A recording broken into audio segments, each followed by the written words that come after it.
CM Manohar Lal ने पत्रकारिता दिवस के मौके पर सभी पत्रकारों को बधाइयां दी हैं। सीएम ने ट्वीट करते हुए लिखा कि पत्रकारिता दिवस के अवसर पर लोकतंत्र के चौथे स्तंभ मीडिया जगत से जुड़े सभी पत्रकार बंधुओं और मीडिया कर्मियों को हार्दिक शुभकामनाएं।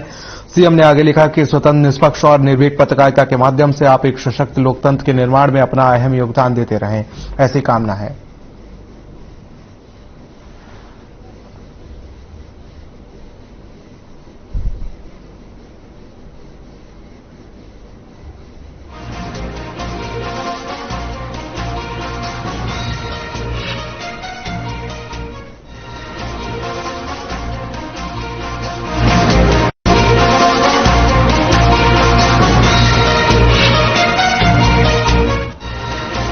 आदमपुर विधानसभा उपचुनाव में विजयी भव्य बिश्नोई ने विधायक पद की शपथ ली है। भव्य बिश्नोई ने विधायक पद की शपथ विधानसभा स्पीकर ज्ञानचंद गुप्ता के कार्यालय में ली है और इस मौके पर कई कार्यकर्ता मौजूद रहे। बता दें कि 3 नवंबर को हुए उपचुनाव में और 6 नवंबर को हुई मतगणना में कुलदीप बिश्नोई के बड़े बेटे भव्य बिश्नोई ने बीजेपी के टिकट पर चुनाव लड़ते हुए कांग्रेस के जयप्रकाश को 15,740 वोटों से पराजित कर उक्त हल्के से विधायक निर्वाचित हुए हैं और इस प्रकार भव्य औपचारिक रूप से मौजूदा हरियाणा विधानसभा के सदस्य बने हैं और सदन में बीजेपी के सदस्यों की संख्या 40 से बढ़कर 41 हो गई है।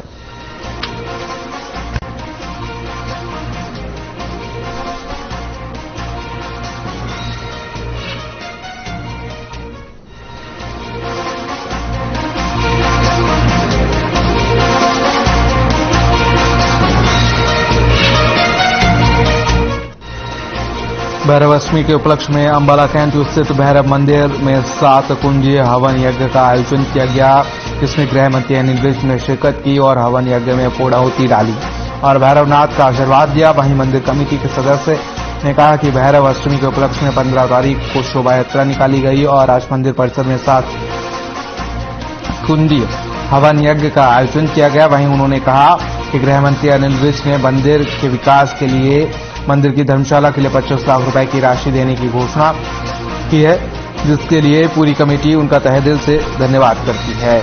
और वहीं कमेटी के प्रधान सुरेंद्र बिंद्रा ने भी इस मौके पर मीडिया के प्रोग्राम के बारे में जानकारी दी है।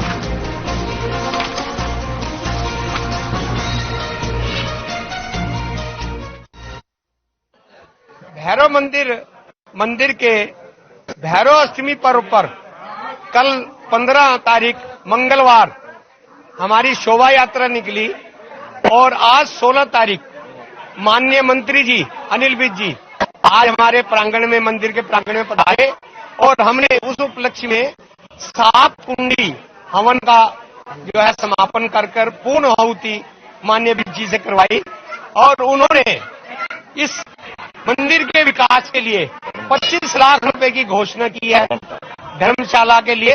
हम उनका पूरी कमेटी तहे दिल से धन्यवाद करती है। मैं इस मंदिर में प्रधान सेवक के नाते कार्यकर्ता हूं। मेरे साथ पूरी टीम जो है वो हमारी इसमें रहती है और बहुत बड़ा समाज का योगदान हमें मिला है। कल बहुत विशाल यात्रा, शोभा यात्रा जो निकाली हमने, उसमें सभी तरह का, सभी समाज का हमें सहयोग मिला। खास करके मोची मंडी के लोगों ने बहुत बड़ा वहां आयोजन करके स्वागत किया इस शोभा यात्रा का, जिसमें हम लोगों का मन भी खुश हुआ कि हमने करे हुए कार्य पे सफल हुए हैं।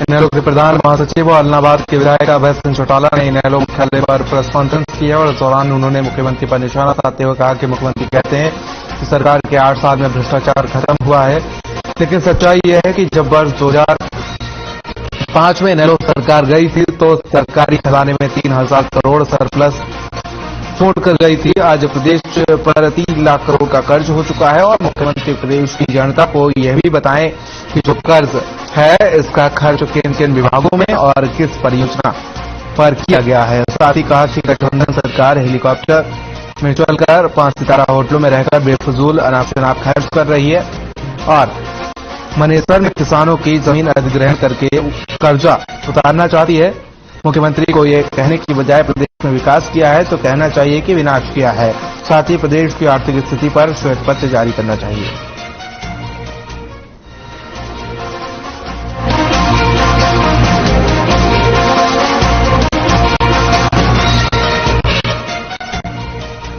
भिवानी पहुंची कांग्रेस विधायक किरण चौधरी ने पत्रकारों से बातचीत करते हुए कहा कि उनके बारे में दूसरी पार्टी में जाने की अफवाह फैलाई जा रही है और ये अफवाह कोई और नहीं बल्कि उनकी पार्टी के नेता ही फैला रहे हैं जो उनके कांग्रेस में रहने से डरे हुए हैं।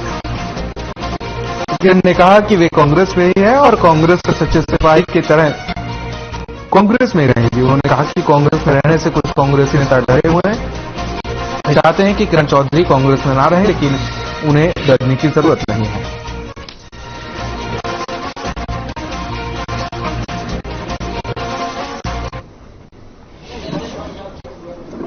कहा ना, ये चर्चाएं जो हैं वो जो मेरे खास वो कहते हैं ना शुभचिंतक हैं जो मेरे पार्टी में बैठे हुए हैं, वो उनके मन की भावना है ये और वो इसको आगे चलाते रहते हैं।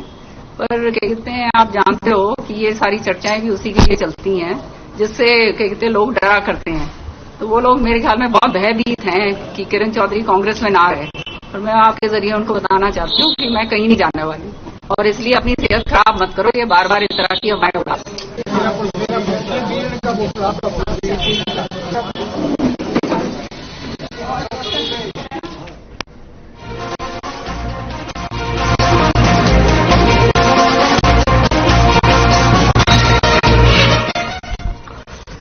मानव रचना इंटरनेशनल यूनिवर्सिटी में राष्ट्रीय पत्रकारिता दिवस के अवसर पर कार्यक्रम आयोजित किए गए और इस दौरान राष्ट्रपति सांसद कार्तिकेय शर्मा मुख्य अतिथि के तौर पर मौजूद रहे। तो वहीं आपको बता दें कि उन्होंने कहा कि मीडिया का कोई भी कभी भी रंग नहीं होता है और न ही किसी सीमा में बाधा होता है। उन्होंने कहा कि इलेक्ट्रॉनिक और प्रिंट मीडिया के बाद अब सोशल मीडिया की बड़ी भूमिका निभा रही है। ऐसे में पत्रकारिता के सामने आज विश्वसनीयता की चुनौती भी सामने आई है। उन्होंने कहा कि कोरोना काल में जब कई महीने तक समाचार पत्र प्रकाशित नहीं हुए थे तो आमजन के पास सूचनाओं के लिए सिर्फ सोशल मीडिया ही एकमात्र साधन बचा था, लेकिन इस दौर में सोशल मीडिया पर विश्वसनीयता की कमी देखने को मिली और कई बार गलत सूचनाओं ने सोसाइटी में भ्रम फैलाने का काम किया। ऐसे में एक बार फिर से विश्वास मीडिया की जरूरत महसूस हुई और लोगों को आज भी अखबार और चैनलों की सूचनाओं पर भरोसा है। उन्होंने कहा कि सोशल मीडिया पर सूचनाएं डालने से पहले कंटेंट को चेक करने की जरूरत है।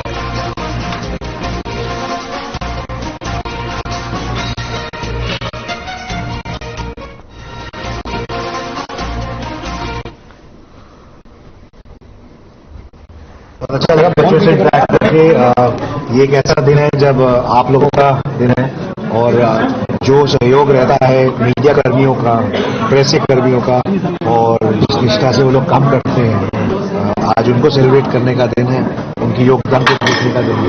तो बहुत अच्छा लगा बच्चों से बात करके। आज की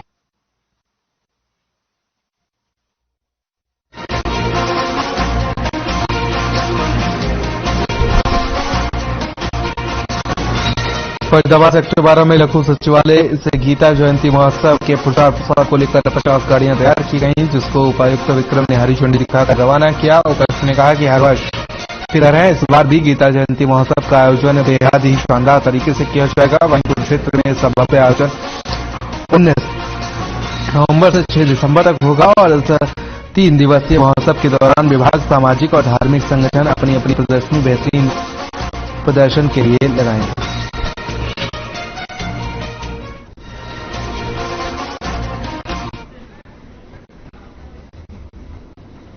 गीता जयंती जैसे हर वर्ष की भांति अब की बार भी मनाई जा रही है। कुरुक्षेत्र में मेन फंक्शन रहेगा 19 नवंबर से लेकर 6 दिसंबर तक और साथ ही हर एक जिले में, तो फरीदाबाद में भी 2, 3, 4 दिसंबर को हमारे कार्यक्रम यहाँ पे रहेंगे।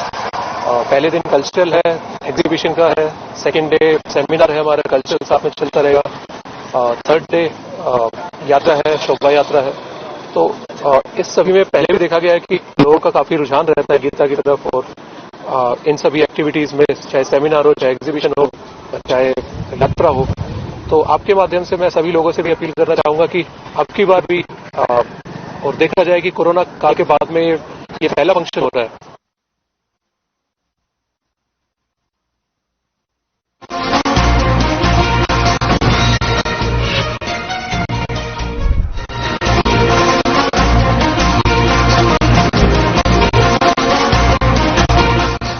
प्रदेश में एचटेट की परीक्षा को लेकर प्रशासन ने तैयारियां शुरू कर दी हैं। प्रदेश में 3 और 4 दिसंबर को एचटेट परीक्षा का आयोजन होगा। परीक्षा नकल सहित रहित कराने के लिए बोर्ड ने अपनी कमर कस ली है। और इसी के साथ संयुक्त सचिव पवन कुमार ने जानकारी देते हुए बताया कि 10वीं 12वीं की ओपन परीक्षा का रिजल्ट वेबसाइट पर अपलोड किया जाएगा।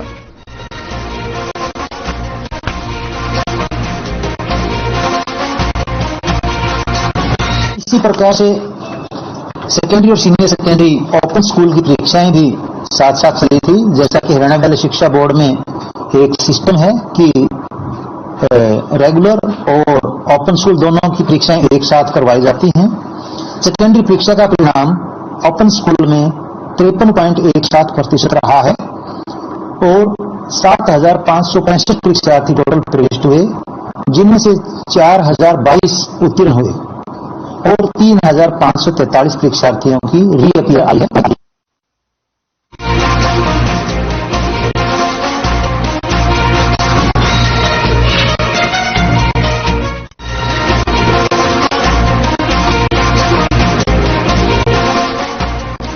पानीपत के सिवा गांव की युवक के साथ ट्रैफिक पुलिस की मारपीट का मामला गर्माता हुआ नजर आ रहा है। इस मामले में आपको बता दें कि सेक्टर 29 के थाने में ग्रामीणों का धरना जारी है। सरपंच सुनीता कादियान ने आरोपी पुलिस वालों के खिलाफ कार्रवाई की मांग की। उन्होंने कहा कि आरोपियों के खिलाफ कार्रवाई न होने का धरना जारी रहेगा।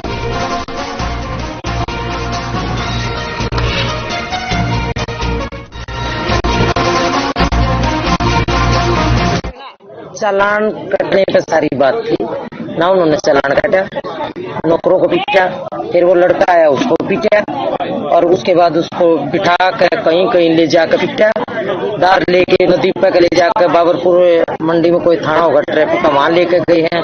थाना हालांकि हमारे गांव का थाना ये लगता है 29 सेक्टर में, तो ये मामला है।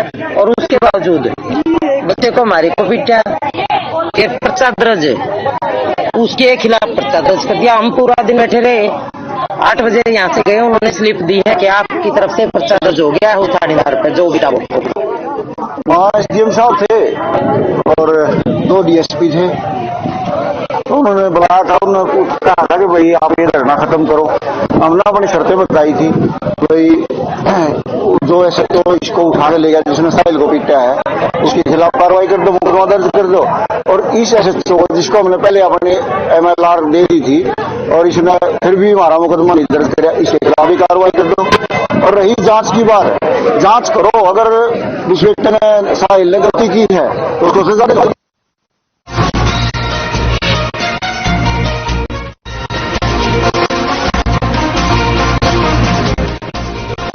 रादौर में बदमाशों के हौसले बुलंद होते हुए नजर आ रहे हैं। आपको बता दें कि पुलिस से बेखौफ चोरों ने पॉइंट के एक बंद मकान का ताला तोड़कर सोने चांदी के गहने सहित हजारों रुपए की नकदी पर हाथ साफ कर दिया है। सूचना पर पहुंची पुलिस ने मामला दर्ज कर जांच शुरू कर दी है। इस मामले में पीड़ित धर्मवीर ने पुलिस से कार्रवाई की मांग की है।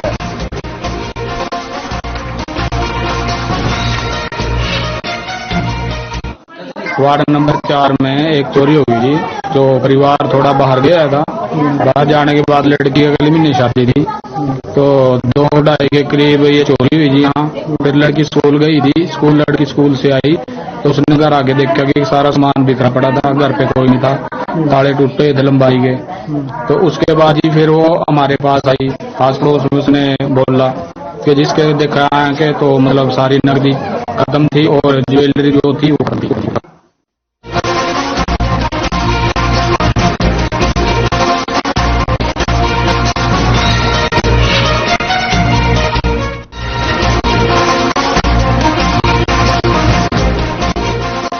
फरीदाबाद में 12वीं का छात्र प्रिंस अपने ही स्कूल में पढ़ने वाले एक अन्य छात्र के गुस्से का शिकार हो गया।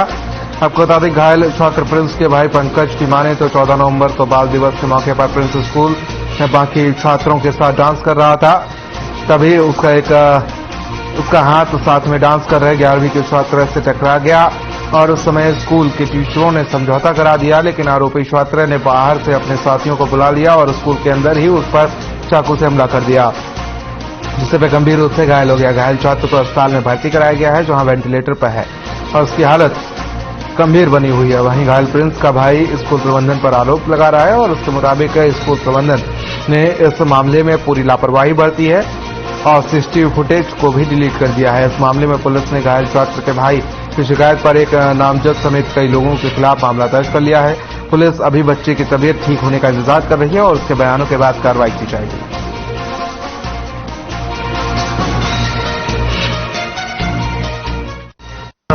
फंक्शन में डांस वांस कर रहे थे, डांस करते हुए एक लड़के को गलती से हाथ लग गया, तो उनके बीच मतलब तो उसके बाद प्रिंसिपल के पास ये बात गई, उन्होंने इन दोनों का सॉर्ट आउट करा के आराम से खत्म करा दिया।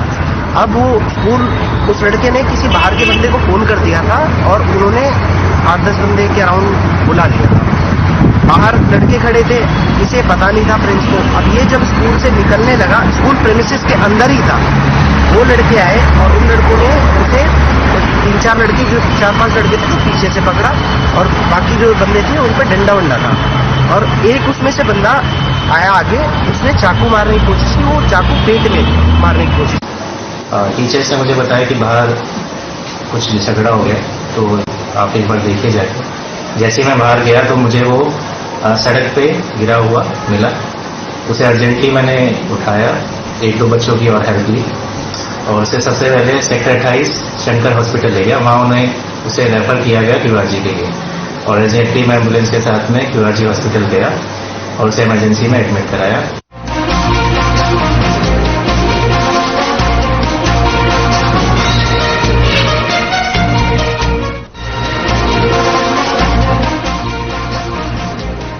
मोबाइल पर साइबर क्राइम के अपराध करने वाले शातिर बदमाशों को सोनीपत की साइबर क्राइम थाना पुलिस ने गिरफ्तार करने में कामयाबी हासिल की है। गिरफ्तार हुए 2 आरोपियों की पहचान प्रिंस आर्यन के रूप में हुई है। दोनों आरोपी बिहार के नवादा जिले के रहने वाले हैं और तीसरा आरोपी रोहित भी बिहार के शेखपुरा का रहने वाला है। आरोपियों को पुलिस बिहार से ही गिरफ्तार कर सोनीपत लाई है और अदालत में पेश कर 9 दिन की पुलिस रिमांड पर लेकर गहन पूछताछ शुरू कर दी है। फिलहाल पुलिस ने इनके कब्जे से 5 मोबाइल फोन और 6,14,000 की नकदी भी बरामद की जा चुकी है।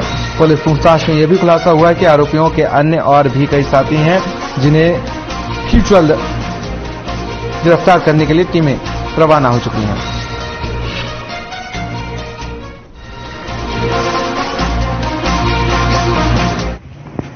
सोनीपत पुलिस के जो साइबर थाना की टीम ने FIR नंबर 7 जो 19/10/2022 को रजिस्टर हुई थी, इसमें एक सुनील कुमार नाम के कंप्लेनेंट ने, जो खांडा खरखोदा का निवासी है, कंप्लेन दी थी कि इसको सोशल मीडिया के माध्यम से इसको डीलरशिप ऑफर की गई थी और उस ऑफर के बाद आगे चल के उसके साथ 15,80,000 रुपए का फ्रॉड किया गया।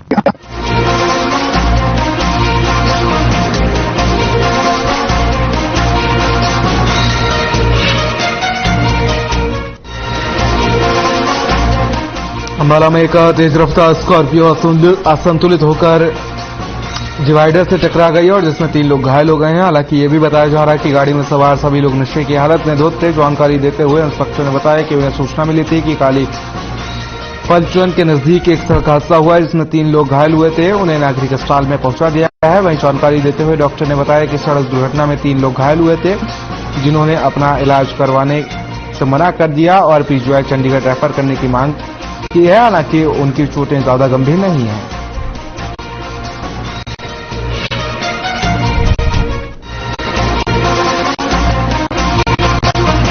सर, ये रात हमारे पास सूचना आई थी काली पलटन के पास एक स्कॉर्पियो जो गाड़ी है वो पलटी की एक्सीडेंट हो गई है। हम मौके पे गए और 112 भी मौके पे आ गई थी, जो इसमें 3 लोग इंजर्ड हुए थे, 2 लेडीज और 1 जेंट्स। तो उनको हॉस्पिटल में एडमिट के लिए इलाज के लिए बता दिया था मराखंड में। और मौके पे हमने जाके देखा तो उनसे बातचीत की तो बोले जी गाड़ी डिसबैलेंस हुई है और डिवाइडर में टकराने के कारण जो हमारी गाड़ी पलटी है। क्या मामला? हमारे पास 3 लोग आए थे, 2 लड़कियां थी और 1 जेंट्स है। ठीक है, जो जेंट्स है उनके लग रहा था कि फ्रैक्चर है और जो लेडी और जो एक लड़की थी उसके सिर पे चोट थी और एक और लड़की तो बिल्कुल ठीक ठाक थी। तो इन्होंने अपना इलाज नहीं करवाया है। यहाँ पर सिर्फ ये कह रहे थे कि हमें PGI रोहतक भेजना है, तो हम वहाँ पे रेफर नहीं कर सकते। तो हमने बोला कि यहाँ पे इलाज हो जाएगा इसका, बट ये लोग बात मना करने के बाद भी अपने मरीज को लेके चले गए।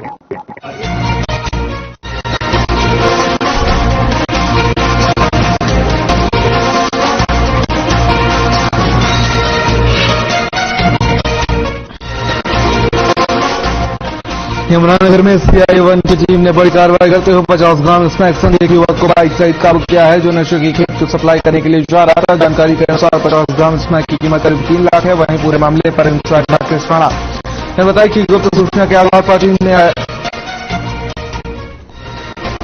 अधवेरा की पोस्ट पर जाकर नाकाबंदी कर वाहनों की जांच शुरू की, जिसके बाद बाइक पर युवक आता दिखाई दिया, जो टीम को देख भागने लगा, लेकिन टीम ने उसे वहीं दबोच लिया और उसकी जांच की तो उसके पास से 50 ग्राम स्नैक बरामद हुई। आरोपी के खिलाफ केस दर्ज कर कोर्ट में पेश किया गया, जहां उसे रिमांड पर किया जाएगा।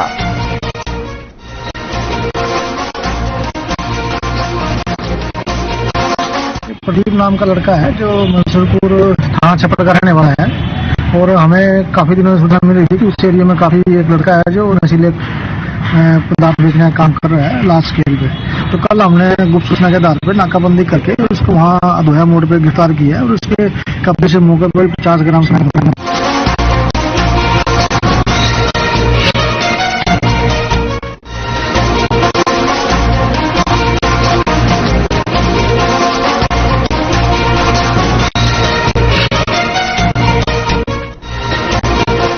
रेवाड़ी के पहुंचे इलाके मॉडल टाउन में मां बेटे को पीटने का मामला सामने आया। बदमाशों ने मां बेटे पर लाठी डंडों और रॉड से हमला कर दिया। पूरी वारदात घर में लगे CCTV कैमरे में कैद हो गई। सूचना मिलने पर पहुंची मॉडल टाउन पुलिस ने आरोपियों के खिलाफ केस दर्ज कर जांच शुरू कर दी है।